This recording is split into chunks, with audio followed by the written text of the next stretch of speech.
So now let us see about the diphtheria biotype.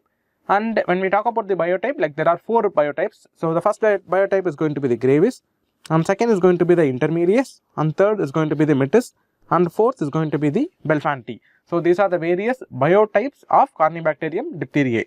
So with this, like we'll move on to the pathogenesis. So here, like it is going to be an toxin mediated disease. So whenever like we are going to talk about a toxin, like we have something called endotoxin and we have something called exotoxin.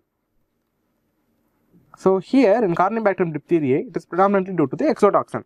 So there is exposure to the Corynebacterium diphtheriae. So we know here the carriers are more than that of the cases, and there is going to be a localized infection. That is a step 1 which is going to happen. So following local infection, there is going to be the multiplication of this particular Corynebacterium diphtheriae, and following the multiplication, this particular organism is going to produce the exotoxin, and what the particular exotoxin is going to do is that it is going to cause localized tissue necrosis. And following exotoxin production, like we have localized tissue necrosis.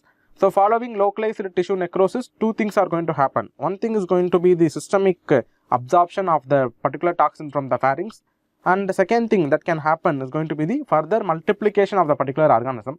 So whenever there is going to be further multiplication, there is going to be further production of exotoxin, and the further exotoxin can lead to further tissue necrosis, leading to a condition called pseudomembrane formation. So this is a usual condition by which the patient is going to present to us. In case the patient is going to have fever or any throat pain or anything, like it is always better to examine the oral cavity. So here the oral cavity is going to reveal the presence of pseudomembrane, so which is going to be due to the production of exotoxin, which is going to lead to the necrosis of the particular mucosal membrane, and there is going to be the white membrane. So usually the particular membrane looks grey white membrane, and in case if you are going to attempt to remove it, like it's going to bleed. So it's going to be a necrotic reaction due to the particular exotoxin production. So this particular organism is going to produce exotoxin, and the particular infection is going to be mediated by the exotoxin, which is produced by the Corynebacterium diphtheriae.